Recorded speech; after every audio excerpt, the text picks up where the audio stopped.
नमस्कार विद्यार्थी व पालक मित्रांनो, आपल्या सर्वांचं स्वागत आहे विजन करिअर काउन्सिलिंगमध्ये. मी योगेश्वर गुट्टे, आपला एज्युकेशन आणि करिअर मेंटॉर. तर व्हेटरनरी म्हणजे BVSC व्हेटरनरी कोर्स ज्या विद्यार्थ्यांना करायचा आहे अशा विद्यार्थ्यांसाठी अजून एक सुवर्ण संधी आलेली आहे. बरेच विद्यार्थ्यांनी याबद्दल माहिती नसतं. जसं की MBBS मध्ये 85% स्टेट कोटा आणि 15% ऑल इंडिया कोटा असतो, तसाच व्हेटरनरीमध्ये देखील असतो. व्हेटरनरीमध्ये याचं नाव आहे VCI, veterinary council of India. याच्यामध्ये ऑल इंडिया कोटा 15% गव्हर्नमेंट आणि प्रायव्हेट कॉलेजचं वाटप यामध्ये केलं जातं. तर या कोट्याबद्दल माहिती आपण या व्हिडिओमध्ये पाहणार आहोत. ज्या विद्यार्थ्यांना व्हेटरनरीमध्ये ॲडमिशन घ्यायचं आहे, ज्यांचं महाराष्ट्रामध्ये होत नाहीये किंवा त्यांना महाराष्ट्राच्या बाहेर अजून काही चांगलं, जसं की आपण मेडिकलमध्ये AIMS बघतो, BMS मध्ये पण BHUचं आपण BMS बघतो. तसं जर तुम्हाला केंद्र शासनाच्या काही चांगल्या कॉलेजमध्ये, महाराष्ट्रापेक्षा काही चांगल्या कॉलेजमध्ये प्रयत्न करून बघायचा आहे किंवा महाराष्ट्रामध्ये भेटत नाही म्हणून बाहेर प्रयत्न करून बघायचा आहे, या दोन्ही केसेसमध्ये तुम्हाला VCI काउन्सिलिंग फायद्याच्या. यामध्ये भारतातल्या 15% गव्हर्नमेंट आणि काही प्रायव्हेट कॉलेजच्या सीटचं 15% सीटचं, म्हणजे गव्हर्नमेंटच्या 15% आणि प्रायव्हेटच्या पण 15% अशा सीटचं वाटप होतं. प्रायव्हेट कॉलेजच्या बाकीच्या जागा त्या त्या राज्याच्या वेबसाईटवरून जातात, आपल्या मापसूवरून जातात. मापसूवर ज्यांची नोंदणी करायची विसरली असेल त्यांच्यासाठी एक सुवर्ण संधी आहे, त्यांनी VCI मध्ये ट्राय करू शकतात. तर बघा, हा एक ऑल इंडिया कोटा असल्यामुळे याचं कट ऑफ स्टेट कोटापेक्षा थोडे जास्त असतात, पण लक लागू शकतं, सांगता येत नाही काय होऊ शकतं. तेव्हा सध्या तरी सगळ्यांना विनंती आहे की त्यांनी, ज्यांना व्हेटरनरी करायची इच्छा आहे त्यांनी VCI मध्ये नोंदणी करून घ्यावी. सगळ्यात पहिल्यांदा आपण बघूया VCIचा शेड्यूल नेमका कसा आहे, तो आपण एकदा इथे चेक करून घेऊया. शेड्यूल आपण इथे बघूया. ही VCIची वेबसाईट आहे vci.admission.nic.in. इथे वेबसाईट तुम्हाला दिसते. तुम्ही गुगलवरती VCI काउन्सिलिंग टाकलं तरी ते येतं. त्यानंतर इथे आपण बघून घेऊया सगळ्यात पहिल्यांदा शेड्यूल आपल्या पुढे येतोय. हे बघा, राऊंड 1चा शेड्यूल 6 ते 9 तारखेपर्यंत तुम्हाला ऑप्शन भरायचे. सेम 6 ते 9 पर्यंत तुम्हाला चॉईस भरायचे. 10 तारखेला यादी लागणार, 10 तारखेला प्रोसेस होणार, 11 तारखेला यादी, 11 ते 7 तुमची जॉईनिंग. राऊंड 2 आणि स्टे राऊंड, 3च राऊंड यांनी सांगितलेले आहेत. स्टे राऊंडसाठीचे नियम त्यांनी इथे सांगितलेले सगळे ते बघून घ्यायचे. ओके, इथे स्टे राऊंडचा नियम काय सांगितला आहे, जर राऊंड 2 मध्ये सीट शिल्लक राहिल्या तर स्टे राऊंड करण्यात येईल. There will be no free session, but payment for stay on fees will be ₹50,000 for general OBC and 25,000 for SC/ST candidates. आता सध्या व्हेटरनरी काउन्सिलिंगची फीस कमीच आहे, ₹900 आहे फक्त त्याची नोंदणीची फीस. पण जर तुम्हाला स्टे राऊंड मध्ये भाग घ्यायचा असेल तर तुमचं 50,000 डिपॉझिट पे करून तुम्ही त्यामध्ये भाग घेऊ शकतात. ओके, आणि व्हेटरनरीचं ॲडमिशन या प्रकारे करायचं. सध्या आपला पहिला राऊंड आपल्या पुढे आहे. शेड्यूल आपण बघितला. आता पुढचं आपण बघूया की याचं सीट मॅट्रिक्स कसं आहे. सीट मॅट्रिक्समध्ये किती कॉलेजेस दिलेले आहेत ते बघा. राज्य वाईज त्यांनी प्रत्येक राज्य दिलेली आहेत आणि प्रत्येक राज्यातले कॉलेजेस त्यांनी इथे दिलेले आहेत.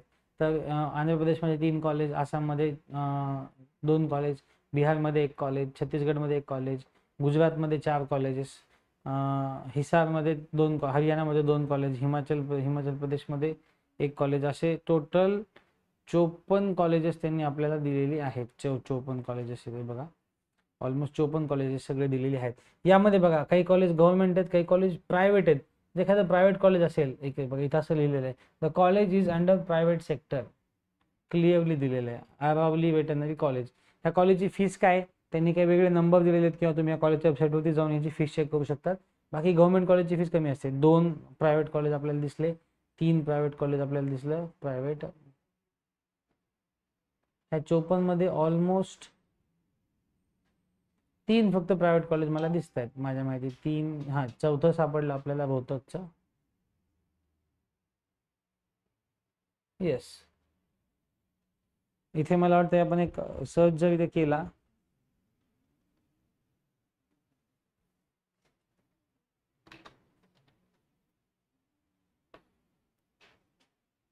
दोन, 3, 4, 5, 1, 2, 3, टोटल 5 कॉलेजेस आहेत आपल्याला. राजस्थानमध्ये 3 कॉलेजेस आहेत, पंजाबमध्ये 1 कॉलेज आहे आणि त्यानंतर हरियाणामध्ये 1 कॉलेज. टोटल 54 पैकी 5 कॉलेजेस प्रायव्हेट आहेत, म्हणजे 49 कॉलेज गव्हर्नमेंट आहेत.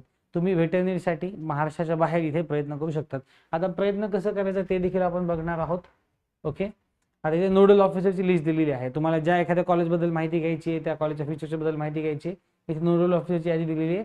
प्रत्येक युनिव्हर्सिटीच्या ऑफिसरचे नाव आणि नंबर त्यांनी इथे दिलेले आहेत, ते तुम्ही पाहून घेऊ शकतात. आणि वेबसाईट वगैरे पण दिलेली आहे. त्या नोडल ऑफिसरला कॉन्टॅक्ट करून आपण त्या कॉलेजची फीस वगैरे विचारू शकतो. वगैरे प्रायव्हेट सेक्टर त्यांनी दिलेलं आहे, private sector. Okay, private sector, private sector, private sector, ओटी, टोटल 5 कॉलेज आपल्याला आलेले आहेत. ओके, हे झालं आता वेटरनरीच्या माहिती म्हणजे बेसिकबद्दल. आता त्यांचं इन्फॉर्मेशन बुलेटिनचं दिलेलं आहे VCIचं. 15 पानांचं बुलेटिन आहे, छोटं बुलेटिन आहे. सगळे नियम जे काही दिलेले असेल ते इथे तुम्ही वाचू शकता इन्फॉर्मेशन बुलेटिनमध्ये, ते देखील तुम्ही वाचून घ्यायचे आहेत. ओके, सीट मॅट्रिक्स आपण बघितलं, किती सीट्स आहेत एकदा आपण टोटल सीट्स आपल्याला आकडा घेता आला. आपण बघूया टोटल सीट्स किती आहेत त्या. त्याने फायनल याच्यात दिलं असेल तर आपल्याला ते खूप छान होईल. टोटल 734 जागांचं वाटप यामध्ये होणार आहे. 734 जागांमध्ये कॅटेगरी वाईज रिझर्वेशन वेटरनरीमध्ये असतं का? येस, या 15% मध्ये बघा तुम्हाला open PWD, EWS, PWD, OBC PWD, SC ST एवढ्या 5 कॅटेगरी म्हणजे 5 कॅटेगरी आणि 5 कॅटेगरीच्या PWD कॅटेगरी एवढ्या कॅटेगरीचं वाटप इथे होतं. ज्यांना महाराष्ट्रामध्ये आता बरेच विद्यार्थी ज्यांचं काय झालेलं आहे की एखाद्या वेळेस PWD व्हेरिफिकेशन मध्ये ते महाराष्ट्रामध्ये अडकले असेल तर त्यांना इथे आपल्या अकाउंट पाहता येऊ शकतं. PWDच्या विद्यार्थ्यांना यामध्ये खूप जास्त फायदा होतो. ओके, तर ही झाली त्यांच्या इन्फॉर्मेशन बाउच आणि सीट मॅट्रिक्स बद्दलची माहिती. आता आपण बघूयात की नेमकं फॉर्म कसा भरायचा आहे. हे पण एक डेमो आपण पटकन बघून घेऊयात. एकदम सोपा फॉर्म आहे. इथे तुम्हाला या प्रकारची विंडो येते. न्यू कॅन्डिडेट रजिस्ट्रेशन मध्ये तुम्ही जाऊ शकतात. इथे सगळ्या इन्स्ट्रक्शन तुम्ही वाचायच्या आहेत. ॲग्रीला क्लिक करायचं आहे आणि बघा इथे सिम्पल. आता इथे आपल्याकडे कॅन्डिडेट आहे. एक तुम्हाला सॅम्पल फॉर्म मी भरून दाखवतोय आता माझ्याकडून. आपण त्या कॅन्डिडेटची डिटेल्स आपल्याकडे इथे कॉपी आहेत, रोल नंबर वगैरे वगैरे, तो आपण टाकून बघूयात.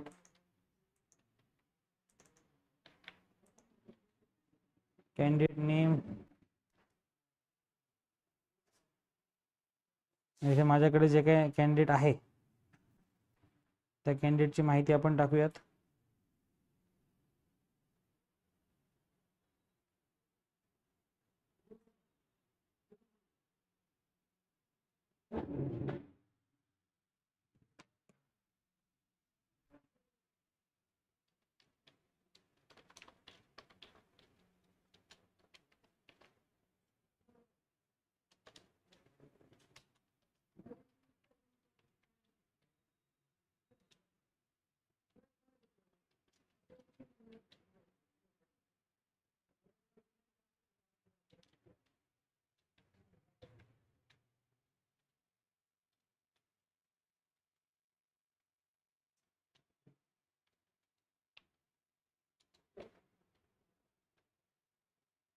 इथे बेसिक कॅन्डिडेट डिटेल्स मी टाकलेले आहेत बघा. कॅन्डिडेट डिटेल्स तुम्ही टाकल्यानंतर इथे तुम्हाला 2 OTP येतात. इथे तुम्हाला दोन्ही नंबरवरती OTP टाकून तुम्ही प्रोसीड करू शकता. ओके, इथे तुम्हाला तुमचे पासवर्ड टाकायचे, जे का तुम्हाला पासवर्ड सेट करायचा तो तुम्ही टाकू शकतात. इथे मी आता माझा एक सोपा पासवर्ड टाकतो.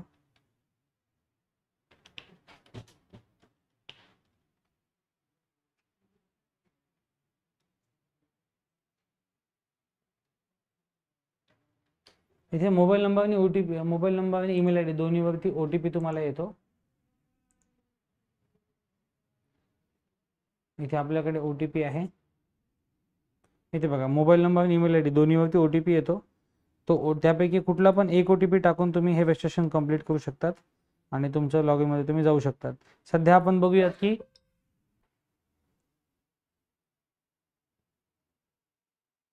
कुठल्या ईमेल ID वरती ईमेल आलेला आहे. आपण बघूयात.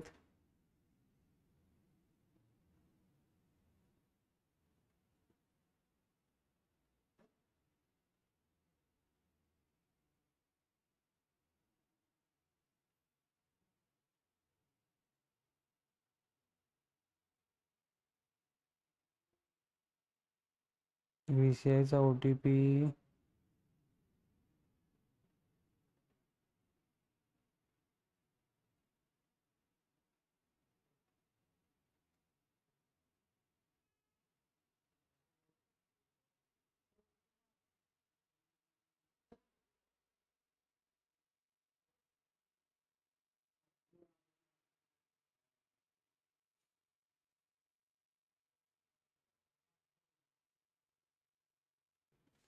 ओके. सो OTP आता इथे आलेला आहे. आपण OTP आता सापडलेला आहे. फायनल सबमिट करूया. आवाज येतोय? येस. हां, OTP टाकला.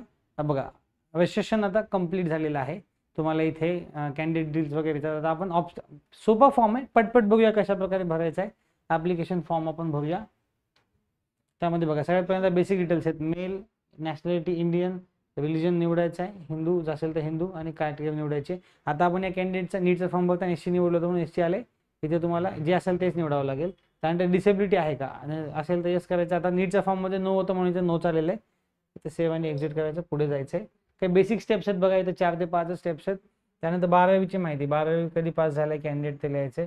सर 12वी पास, 12वीचं पासिंग इयर 2000 आपण इमॅजिन करू 20, रोल नंबर 0000P, शाळेचं नाव RSML टाकूया, पिनकोड लातूरचा टाकूया, physics pass, chemistry pass, English pass, bio pass, maths marks 100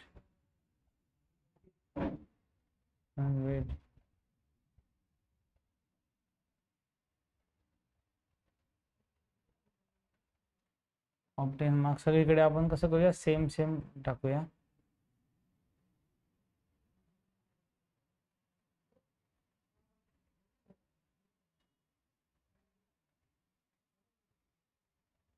एक सॅम्पल फॉर्म तुम्हाला मी भरून दाखवतोय. ओके, बेसिक माहिती आपल्याला भरायची आहे, एकदम सोपं आहे. त्यानंतर पत्ता तुम्हाला टाकायचा आहे. इथे मी आता कसं आहे, काही पण सध्या तुम्हाला टाईप करून दाखवतोय. कंट्री इंडिया, स्टेट तुम्ही इथे निवडायचं आहे. इथे स्टेट महाराष्ट्र निवडूया आपण, जिल्हा आपण लातूर निवडूया, आणि परत इथे जो पिनकोड आहे तो पिनकोड आपण इथे टाकला, same as a permanent address, save. अगदी सोपा फॉर्म आहे, चूक व्हायची काही शक्यता नाही याच्यामध्ये. बघा इथे बेसिक डिटेल्स तुमचे भरलेले आले, सगळे बेसिक डिटेल्स कन्फर्म करायचे, व्यवस्थित वाचून बघायचे. ओके, आणि त्यानंतर तुम्ही पुढे जाऊ शकतात फायनल सबमिशनसाठी. तर इथं फायनल सबमिशनच्या आधी तुम्हाला त्यांनी कोटा विचारलाय का नाही, पहिले बेसिक सगळी माहिती त्यांनी विचारली. त्यानंतर त्यांनी आपल्याला डायरेक्टली आपला एकच 15% कोटा, त्यामुळे कुठलं टाईप डीम वगैरे काहीच विचारलेलं नाही आहे. इथे सध्या मी सबमिट करतो. ओके, बघा इथे टोटल अवेलेबल चॉईसेस 54 आले, पण बघा without registration fee payment choice filling is not allowed. सध्या आपल्याला काय करायचं आहे, आता हा फॉर्म भरून झालेला आहे, ईमेल आयडी व्हेरीफाय झालेला आहे. सगळ्यात पहिल्यांदा अलर्ट व्ह्यू सिस्टीम जनरेटेड लेटर्समध्ये सध्या इथे काहीच येत नाही. ओके, डॅशबोर्डमध्ये काही येत नाही, पण होममध्ये जाऊया आपण. इथे आपल्याला आधी काउन्सिलिंगची फीस पे करावी लागेल, आणि ती फीस पे केल्यानंतर इथे 900 रुपये पेमेंट तुम्हाला, सॉरी हे तर ST कॅटेगरीच्या विद्यार्थ्याला 500 रुपये पेमेंट आलेलं दिसतंय. जनरल कॅटेगरीला 900 रुपये पेमेंट दिलेलं आहे. हे पेमेंट केल्यानंतर तुम्हाला इथे ऑप्शन भरता येतील. ऑप्शन भरणं एकदम सोपं आहे, काही अडचणीचं नाही आहे. ओके, चॉईस फिलिंगला इथे आपण जाऊ शकतो किंवा होममध्ये जाऊ शकतो आपण. इथे बघा टोटल 54 चॉईसेस आहेत, त्यातले 54 चॉईसेस तुम्हाला भरून ठेवायचे आहेत. चॉईसेस लॉक करणं गरजेचं नाही आहे, तुम्ही जे सेव्ह केलेले चॉईसेस असतील ते ऑटो लॉक होतात. या प्रकारे तुम्हाला VCI काउन्सिलिंगचा फॉर्म भरता येईल. अगदी क्विकली आपण बघितलेले की VCI काउन्सिलिंग काय असते, त्यामध्ये कुठले कुठले कॉलेजेस येतात, सगळी प्रोसिजर आपण बघितली. ह्या सगळ्या डॉक्युमेंटची माहिती आपण एका ड्राईव्हच्या लिंकमध्ये देतो. ती लिंक या व्हिडिओच्या डिस्क्रिप्शन बॉक्समध्ये असणार आहे. आपल्या टेलिग्राम चॅनलवरती, आपल्या व्हॉट्सअप चॅनलवरती सगळीकडे ही लिंक असणार आहे. तेव्हा ज्या विद्यार्थ्यांना VCI मध्ये भाग घ्यायचा आहे त्यांनी न चुकता घरून या प्रकारे ते आपला फॉर्म भरू शकतात, आणि VCI मध्ये 15% गव्हर्नमेंट आणि प्रायव्हेटसाठी करू शकतात. प्रायव्हेटमध्ये 5 युनिव्हर्सिटी आहेत, त्यांच्या फीस तुम्हाला इंटरनेटवर पण मिळतील, किंवा त्या कॉलेज नोडल ऑफिसरला देखील तुम्ही कॉल करून विचारू शकतात. सध्या आपण इथे बघूयात की तिथल्या नोडल ऑफिसरचे नंबर्स कसे काढायचे. इथे नोडल ऑफिसरची लिस्ट दिलेली आहे. तर एखादं प्रायव्हेट कॉलेज तुम्ही बघत असाल तर त्या प्रायव्हेट कॉलेजच्या नोडल ऑफिसरला कॉल करून आपण तिथले नंबर विचारू शकतो. ह्याचा येलो पोर्शन जो आहे प्रायव्हेट सेक्टरच्या नोडल ऑफिसरला तुम्ही कॉल करून तिथले नंबर विचारू शकतात, आणि तुमचा जे कॉलेजची फीस किती आहे, कितीदा भरावं लागते, काय नाही, या सगळी माहिती तुम्हाला या ह्याच्यातून मिळते. आता वेटरनरी कोर्स किती वर्षाचा आहे, काय नाही बेसिक माहिती तुम्हाला असणं गरजेचं आहे. ओके, इथे त्यांनी सांगितलेलं आहे. ओके, म्हणजे इथं तुम्हाला ते सगळं माहिती असणं एक्सपेक्टेड आहे. या व्यतिरिक्त तुम्हाला इथे काही सर्टिफिकेट फॉर्मॅट्समध्ये काय आहे ते बघूया. काहीच ठीक आहे, proforma OBC, proforma AWS, proforma SC disability, हे तुमच्या सेंट्रलसाठी कुठले प्रोफार्मा लागतील हे त्यांनी इथे दिलेलं आहे. सर्व्हिसेसमध्ये बघूया काय येते ते. Seat matrix allotment result vacant seats, सध्या वॅकंट सीट्समध्ये बघूया काय येते. सध्या काहीच येत नाही आहे. शेड्यूलमध्ये तुम्हाला सध्या शेड्यूल आलेला दिसेल काउन्सिलिंगचा या वर्षीचा, आणि इन्फॉर्मेशनमध्ये तुम्हाला इन्फॉर्मेशन बुलेटिन तुम्हाला दिसेल पूर्ण. या प्रकारची VCIची वेबसाईट आहे. वेबसाईटचा ॲड्रेस देखील आपण तुम्हाला सांगितला. तर सगळ्या विद्यार्थ्यांना विनंती आहे की त्यांनी सांगितलेल्या प्रकारे सगळं लवकरात लवकर आपलं रजिस्ट्रेशन कंप्लीट करून घ्यायचं, आणि आपली चॉईस फिलिंग पण करून घ्यायची. चॉईस फिलिंग करताना पहिल्यांदा आपण महाराष्ट्रातले कॉलेजेस घ्या किंवा टॉपचे कॉलेजेस घ्या, त्यानंतर आजूबाजूचे राज्य घ्या. जास्तीत जास्त तुम्ही प्रोसेसमध्ये भाग घेऊन पहा. आता प्रोसेसचे नियम जे काय आहेत, नियम पहिल्या राऊंडमध्ये सीट सोडता येतं का नाही, काय नाही, हे सगळे नियम या इन्फॉर्मेशन बुलेटिनमध्ये दिलेले आहेत. मी क्विकली गो थ्रू करतोय जेणेकरून आपल्याला राऊंड 1ची किंवा राऊंड 2ची इलिजिबिलिटी कळेल आपल्याला.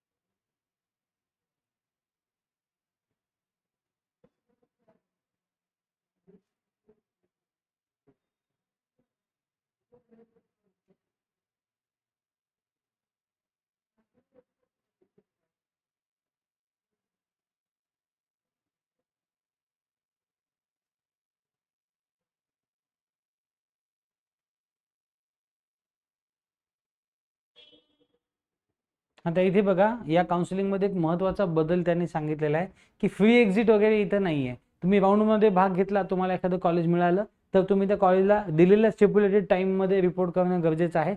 ते रिपोर्ट केल्यानंतर तुम्ही पुढच्या राऊंडला जाऊ शकतात.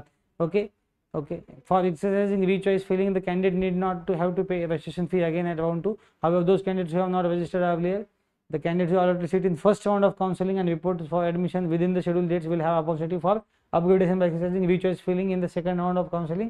In case of seat allotted in round 2, the allotted earlier in round 1 will be cancelled. तुम्हाला राऊंड 2 ला जायचं असेल तर आधी राऊंड 1 मध्ये लागलेल्या सीटला जावं लागेल. सेम तुम्ही राऊंड 2 मध्ये जर सीट लागलं, तुम्हाला स्टेला जायचं तर तुम्हाला राऊंड 2 ला जावं लागेल. तुम्हाला इथं फ्री एक्झिट त्यांनी दिलेला नाही आहे. या काउन्सिलिंगमध्ये फ्री एक्झिट नाही आहे. स्टे वॅकन्सी राऊंडमध्ये कोण कोण एलिजिबल आहे, त्याच्यामध्ये काय डिपॉझिट आहे त्यांनी सांगितलेलं आहे. Okay. In the event of candidate allotted in student stage 1 fails to report the admission to state college in stipulated time, the stage 1 participants shall be forfeited by the council, and this regard no correspondence under any circumstances shall be entered in, and the candidate have no right to claim the seat. The fees paid for appearing in stage 1 will be refunded to the same account from which the account has been amounted has been for complete admission. The stage 1 fees shall be refunded as who have not allotted seats, and those who have reported and taken admission against shall be refunded to all such candidates who have not allotted any seats, and those who have reported and taken admission against the allotted seat in the round within time. तुम्ही जर within time admission घेतलं आणि within time काढलं तर तुम्हाला fees refund मिळते. The candidate who have allotted seats will not be eligible to participate in state round. The candidates who have allotted seats will not be eligible to participate in state round. तुम्हाला जर round 1 round 2 मध्ये seat लागला असेल, तुम्हाला state मध्ये जाता येणार नाही. बेसिक सगळे नियम त्यांनी या ब्रोशरमध्ये दिलेले आहेत. हे सगळं तुम्ही वाचून घ्या. याबद्दल काहीतरी शंका असेल तर तुम्ही आम्हाला विचारू शकतात. याचे त्यांनी राऊंड 2चा फ्लो चार्ट पण दिलेला आहे. ओके. राऊंड 2